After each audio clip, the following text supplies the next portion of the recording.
Cash. Now, to set the stage for this film, it's really the third in a series of investigative reports on New York Times best-selling books done by my wingman, dear friend, colleague for many, many years, Peter Schweizer. Peter was a guy at the Hoover Institute many years ago that really focused on national security, the Cold War, but about 10 years ago really we had a talk that says, hey, I think there's a bigger problem today than foreign affairs and foreign policy, and that is this permanent political class that has kind of crept up in the United States, both Republican and Democrat, that's really not accountable or answerable to anybody.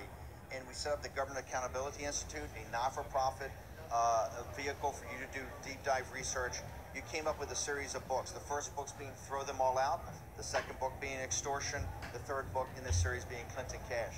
The movie tonight is Clinton Cash, but I think it's very important to go back and see the genesis of this, that we're not singling out the Clintons per se in pursuing this. Really an evolution of kind of how this whole graft and corruption has developed over time. No, that's exactly right, Steve. You know, I lived in Washington, D.C. in the 1980s. I went to undergraduate college there, and I remember Washington as a town of, you know, above middle-class bureaucrats, but it was basically a sleepy town. I came back 20 years later, having moved to Florida, and it changed. I mean, this was a town suddenly where you had lots of wealth. In fact, you and I did a special with Fox News called Boomtown, where you remember we interviewed a guy who worked at Ferrari of Washington, D.C., the Ferrari dealership there, and he actually told us that sales were great, but the problem was that Ferrari North America was unhappy with them, because when people bought Ferraris in Beverly Hills or in South Beach, they financed their purchases. But in Washington, D.C., what did they do? They paid cash. They paid cash. One of the things for the audience we should talk about is that the reason we even did Boomtown is that Washington kind of become like Paris. Yes. You had great boutiques, you had all this wealth, and this was in really the depths of the 2008. It was the first couple of years of the Obama administration, where you would go to, and by the way, we're not trying to blame the Obama administration, this is really a rollover from Bush also. The size of the federal government, you got into a $4 trillion budget. Yeah. It was like there were cranes everywhere building new buildings, and you said, this permanent political class that controls this town and controls the wealth of a $4 trillion federal budget, and quite frankly, a balance sheet today that has $19 trillion of direct obligations, but $200 trillion of off-balance sheet obligations, that there is a class of people that run this today that are unaccountable to the American people. Yeah, you used to go to Washington, D.C. because you wanted to serve the country 100 years ago or so. Not saying that everything was perfect, but it was a lot cleaner. Now you can go to Washington, D.C. and do good and do well at the same time. And that's part of the problem. 7 of the 10 wealthiest counties in America, and they find all kinds of ways to monetize it. So we talked about, for example, Throw Them All Out, about insider trading on the stock market and other means of self-enrichment that the political class is exempt from. This is important. It's insider trading. It's trading on material, non-public information that they can actually make a fortune on that's not available to you, the public. In fact, the public would actually be sentenced to long jail sentences for what happens on Capitol Hill every day. That's exactly right. So, for example, if I know as a bureaucrat that you know, the Medicare system is going to reimburse at a higher rate for a drug that a pharmaceutical company is offering, I could trade on that information if I'm a congressman and make a lot of money, because that's going to make the company a lot of money, Medicare, doing that. If you did that as a private citizen, you would risk going to jail, but as a government bureaucrat or as a congressman, it would be okay to do. So in taking this analysis of really your infrastructure of investigations, we went from Throw Them All Out, which was about congressmen enriching themselves. We then went to extortion, which was really the political class of how they raise money and extort money from businesses and citizens for their own wealth. You then came and said, hey, look, I think the Clintons with this foundation and this Clinton Global Initiative have really set up a paradigm that's quite unique and different than anything else we've seen before. I want to spend a couple of years and really with a team of investigative forensic accountants, SEC lawyers, internet systems engineers, other people, that you really said, I want to do a very deep dive on this and just look at the time, really, when she was essentially Secretary of State, and look at this Clinton Foundation Global Initiative and see exactly what went on. No, that's exactly right. So if you're looking at crony capitalism, you're looking at self-enrichment by politicians, as we did in Throw Them All Out and we did in Extortion, you have to then come to the point of saying, who's the pinnacle of this? Who does this better than anyone else? That would be Bill and Hillary Clinton. So well before that she announced she was going to be a candidate, we started researching it, because they have accumulated an amazing fortune. And they've done it. They didn't start a company and take it public. They didn't create a company that created a whole bunch of jobs. They created an industry, as it were, of the Clinton Foundation and Bill getting paid to give speeches that amounts to hundreds of millions of dollars. And we wanted to do a deep dive. And here's the point that I try to make to people.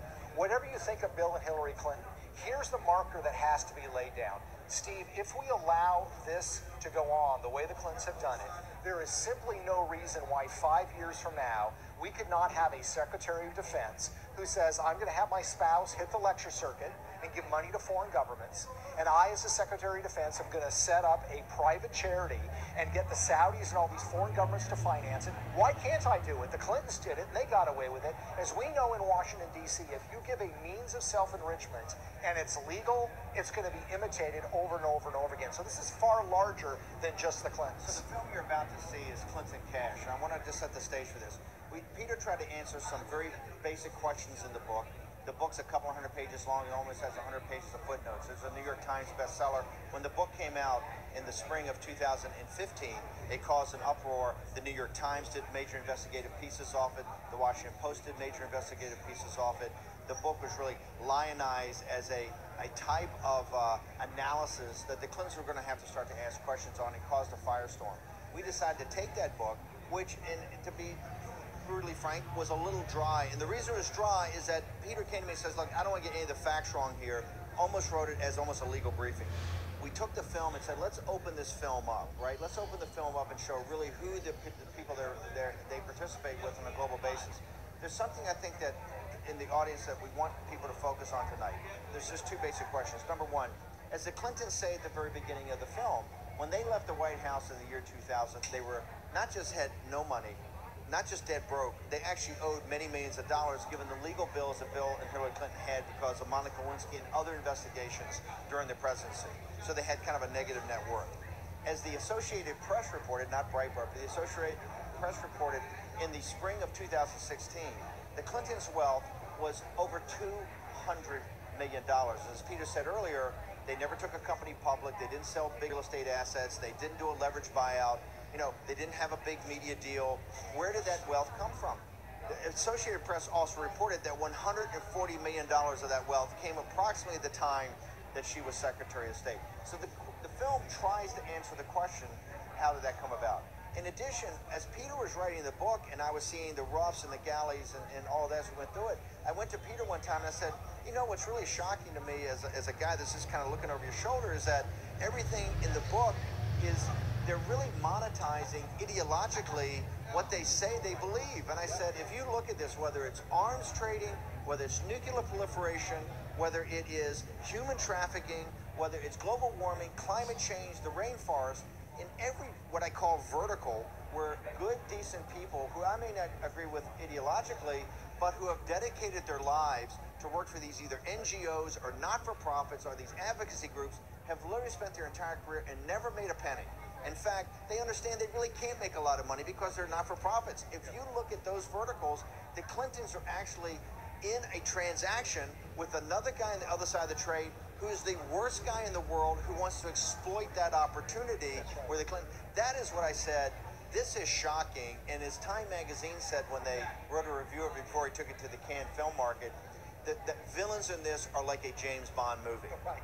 Yeah, no, that's exactly right. I mean, that's one of the surprising things I think people don't realize is when they think of foreign partners with the Clintons who give to the Clinton Foundation or participate in the Clinton Global Initiative, they think it's an insurance company in London or a German media company. It's not. I mean, these are mining companies. These are forestry companies that oftentimes operate in the worst parts of the world, where there are massive human rights violations, there's mass lawlessness, there's extreme corruption. So you've got, for example, a Nigerian businessman named Gilbert Chagori, who has been charged and convicted in Europe of money laundering and aiding, abetting a criminal enterprise by European courts, absolutely, has pledged $1 billion with a B to the Clinton Foundation. Now, the Clintons say he doesn't want anything in return. Gilbert Chagori does not want anything in return for this promise. The question is, do you believe them? And when you look at the Russian entities and the entities that operate around the world, do we really believe they don't want anything in return? The answer is no. because the actions that the Clintons have taken to the benefit for these benefactors is overwhelming. They help them get oil drilling rights. They help them get the rights to, knock down rainforests in Colombia. They are a donor-driven foundation that masquerades or carries a mask of charity and philanthropy around it, and it's created enormous commercial opportunities for the Clintons' funders. As I've said many times about making this film, we really didn't make this film for what we call the traditional conservative base. I think many conservatives have their own views of the Clintons. They've weighed and measured the Clintons over many, many decades. They want to relitigate the 90s sometime or other Clinton activities, whether it's Benghazi email servers. This is not about this. This is really, we made this film for independents, for moderates, for Democrats and progressives, to actually see the Clintons, we think, for the first time through your lenses, through the lenses of people that believe in these causes and have dedicated their lives to these causes. It's quite interesting is that about the email scandal is that a big thing in the 1970s and 80s was transparency and accountability by progressive organizations like Ralph Nader, public interest research groups. One of the big tools they came up with was FOIA requests, Freedom of Information requests. As you can tell with the whole Clinton email scandal, forget the classified that's been released. There's no real release of any of the 30,000 that really deal with the Clinton cash, or deals with all of her travel overseas, everything she had to do with these people overseas as she meet them. And people should keep in mind that these are not what we call clubbable individuals. I mean, these are not CEOs of Fortune 500 companies. These are some of the worst bandits and criminals and warlords in the country that you're about to see in the film. Yeah, no, that's exactly right. And Time Magazine's mentioning this is like a Bond film. It really kind of is. You don't necessarily have the little fuzzy cat that they're petting, but you have people that are doing business deals with warlords in Africa. You're going to meet people that invest in sovereignty changes. I'd never heard what this meant before. Investing in sovereignty changes, saying I'm going to give, say, $50 million to a warlord in Africa so they can seize power in a country, and in exchange they're going to give me the oil or the diamond rights to the territory they control. These are the kinds of people who are partners, friends, and allies with the Clintons, and the Clintons are doing favors on their behalf. So it really is like a Bond film. Two things that Peter had brought to me during the research was, one was the sovereignty changes financing, and the other was crisis financing. I said, what are these? I said, one is when there could be a potential change of government in a third world country, and they have all types of people that are involved with them in that, the global initiative. The other is where you have a situation like Haiti, where you have these horrible natural disasters, really in third world countries, where all of a sudden all types of money and all types of relief go in, and there's a whole network of people that kind of camp out, that kind of take a vigorish off the top and make sure that money either goes to their own cronies or the money gets skimmed off the top. That's right. They call it crisis capitalism. There's a crisis, and look, we recognize that businesses need to make money, but what you're going to find with the Clintons in Haiti, for example, is there's this massive earthquake that almost instantly kills 250,000 people, 100,000 more that are homeless, huge infrastructure problems. What do the Clintons do? They're in charge of reconstruction. The earthquake affects the southern part of the country. What do? The biggest project is in the northern part of the country that's unaffected. Why do they decide to invest rebuilding dollars in the northern part of the country, not in the southern part? Because that's what their donors want. They want this factory built so they can import duty-free goods to the United States. So you're taking, in effect, a crisis situation and monetizing it for the benefit of your donors. Just for the release of this film, they're putting up on Amazon and bookstores everywhere. We've actually done a graphic novel. We decided that we had so much enjoyment in making the film and the reaction the film has had. We've decided to go back and take the film. We've actually made a graphic novel. I think it makes the information in the book much more accessible. The book is also coming out of paperback next week.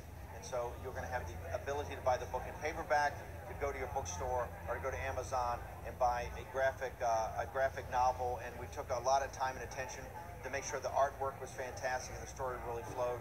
Are you going to get to see this film, which we're dedicated now to getting up online and getting up on digital platforms. The reason we're doing it, we screened this a number of times, and certain times it's had, like at the Republican convention, we had about 25% audience of progressives and Democrats, and people came to us afterwards and said, we've got to get this film out there.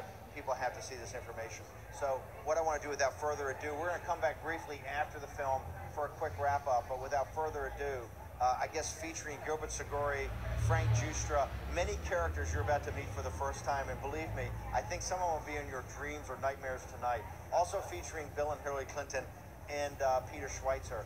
Clinton Cash, next. is too small, our wisdom too limited, our time here too short to waste any more of it in winning fleeting victories at other people's expense. The Clinton Global Initiative, which brings philanthropists and CEOs together with nonprofits to make concrete commitments aimed at some of the world's toughest problems. Almost 10 years in, they have leveraged billions of dollars in assistance in more than 180 countries. CGI was designed to tackle big global challenges in bite-sized pieces with the conviction that regardless of size or scope, our problems will yield to concerted action and innovative partnerships of individuals, NGOs, businesses, and governments. We have to now find a way to triumph together. All the problems that we face, from climate change to financial contagion to nuclear proliferation, are too complex and cross-cutting for any one government, or indeed for governments, to solve alone. Because we believe that ending hunger is not only possible, but it is both a moral and strategic imperative.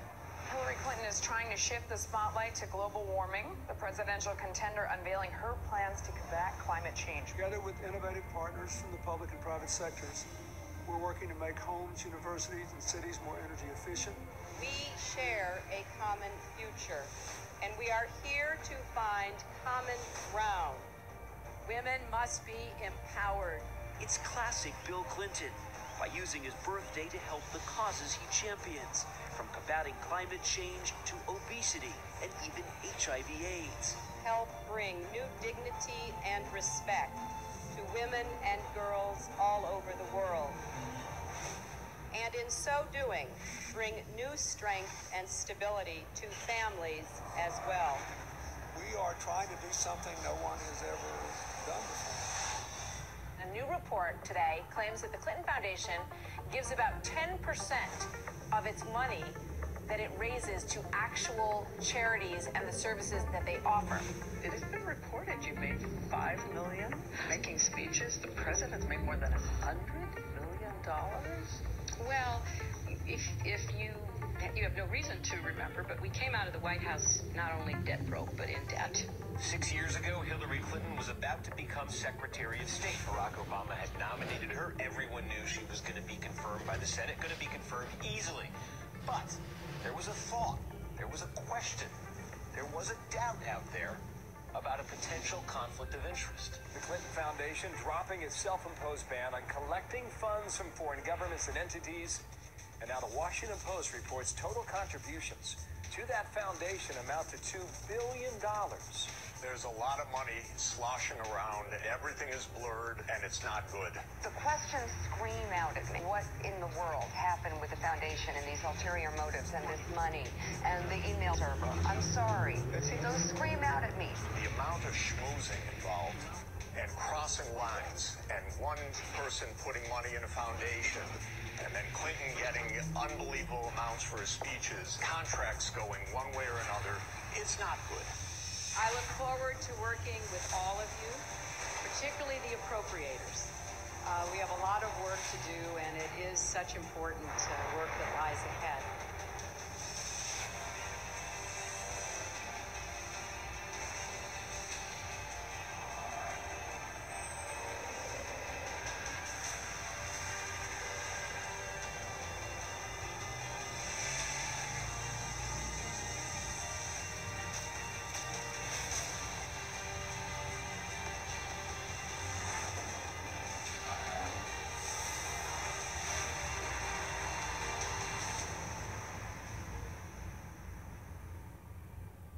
We did this with a very simple strategy.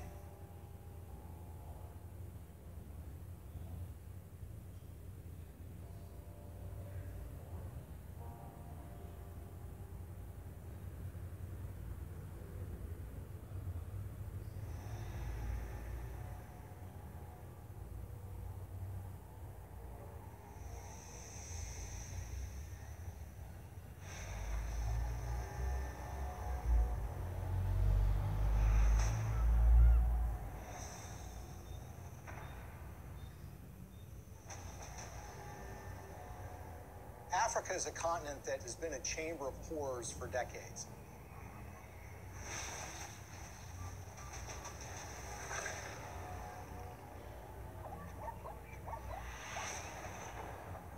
it's really not the fault of the African people. It's largely a result of the kind of system that's been perpetuated there. You have these oligarchs which dominate these countries that oftentimes have natural resources that can be very lucrative. And these oligarchs strike deals with foreign corporations or foreign governments who in effect prop them up and put them in power. And in exchange, these oligarchs give these entities access to rich mineral deposits.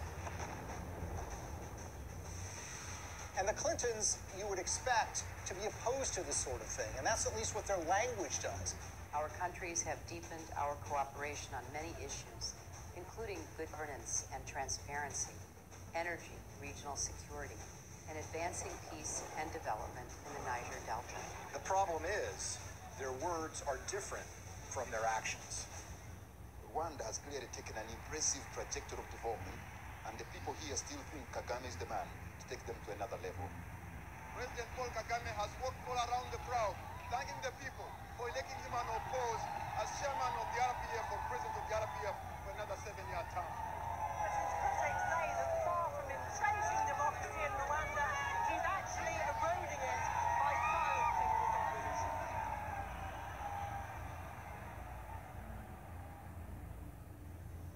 Paul Kagame has been praised by Bill Clinton and the Clinton Foundation.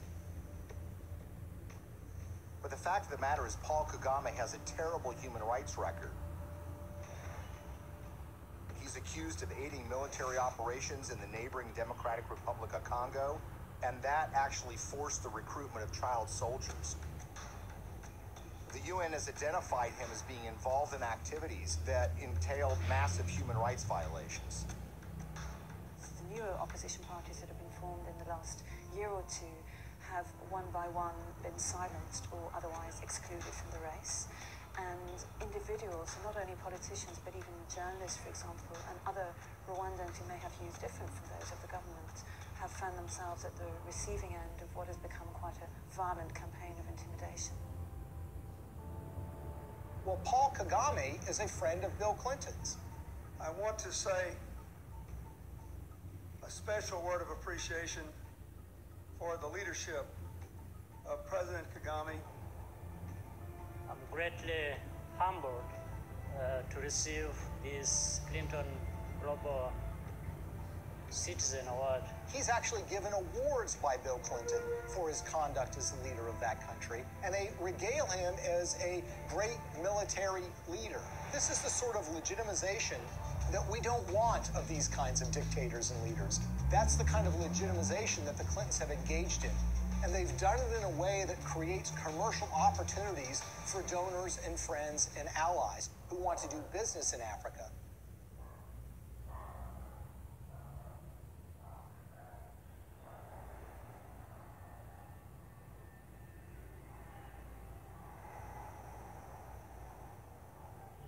Business in Africa means you're dealing with dictators who are going to give you access to, say, mineral rights or oil drilling rights, but you're going to have to pay them off. The Clintons partner with foreign entities who want access to Africa, and specifically mining companies or energy companies who need to get concessions for access to oil or natural gas or the rights to mine for gold. Those two make a powerful alliance because these companies will give money to the Clintons, either in the form of speaking fees or in the form of donations to the Clinton Foundation. And the Clintons will then, in effect, do their bidding before the halls of power and corridors of power in Africa. And they will go to foreign governments and encourage them to do business with individuals who are putting money in their pocket. And this leads to some amazing fits of behavior that, in a way, are just reminiscent of 19th century colonialism. A perfect example of this is Ambassador Joe Wilson. Joe Wilson is a longtime friend of the Clintons.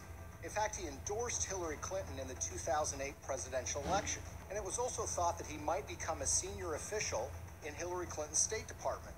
But the fact of the matter is Joe Wilson was up to something far more nefarious during Hillary Clinton's tenure as Secretary of State.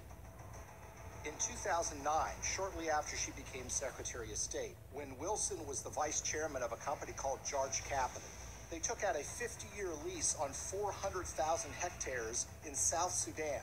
South Sudan was in the middle of a civil war, and this lease was actually signed with warlords who were involved in the civil war. These individuals who were engaged in massive human rights violations, including the massacre of opponent tribes, and basically torn countries. Swedish mining investor Lucas Lundin has pledged $100 million to the Clinton Foundation. He did that in 2007. And his most lucrative mining operations are in the war-torn country of the Democratic Republic of Congo. This is a country that perhaps has the most horrific human rights situation on the face of the earth. By the time Lucas Lundin made his $100 million pledge to the Clinton Foundation, his Congo operation was making, quote, staggering profits, end quote, according to his own financial statements. His overall capitalization was $20 billion. But for those profits to remain staggering, U.S. policy under Hillary Clinton had to remain unchanged. That's a problem. Hillary Clinton, as a senator back in 2006, supported something called the Congo Relief, Security, and Democracy Promotion Act. As the law's name implied, the goal was to bring reform to Congo. That's not something that Lucas Lundin would want. So in 2009, when Hillary became Secretary of State, she reversed course 180 degrees and went from supporting reform in Congo to supporting the status quo, which is exactly what Lucas Lundin would want, who of course had committed $100 million to the Clinton Foundation. But Congo isn't the only scandal-plagued country where Clinton benefactors have made millions. Africa's most populous nation, Nigeria, is full of promise, but fulfilling that promise is sometimes a struggle. Plagued by corruption and mismanagement, the resource-rich country has a poverty rate of over 50%. Look at a country like Nigeria, which is really a cesspool of corruption. In fact, people will say it is perhaps the most corrupt country in the world. It's rich in natural resources, it produces a lot of oil, but that money never trickles down to the people. It goes to the oligarchs who run the country, who oftentimes take that money and put it in Swiss bank accounts in a way that, of course, the people of Nigeria can never benefit from. And you see, there's a federal law in the United States which says if full governments that receive U.S. assistance aren't transparent in how they spend money, that they will not be able to get U.S. foreign assistance anymore. It's about transparency. But there's a way around that law. You can get a waiver from that law. How? By getting the U.S. Secretary of State to grant you a waiver. We intend to remain very supportive on your reform efforts. Thank you for mentioning the work we did together on the elections. We're also very supportive of the anti-corruption reform efforts, more transparency, and the work that you and your team is also championing, because we really believe that the future for Nigeria is limitless. So in the case of Nigeria, they receive hundreds of millions of dollars in U.S. foreign assistance. They've not made progress in being more transparent. And of course, they've gotten exemptions from Hillary Clinton while she was Secretary of State. What's so curious about this is what was happening commercially to the Clintons while this was going on. Bilton, for the first time ever, gets paid highly lucrative speeches in Nigeria, which had never happened before. In fact, he gets paid to do 2 speeches for $700,000 apiece by a businessman in Nigeria who just happens to be close with the president of that country. Keep in mind, by the way, that his normal speaking fee is less than $200,000 a speech. So this was an enormous payday for Bill Clinton.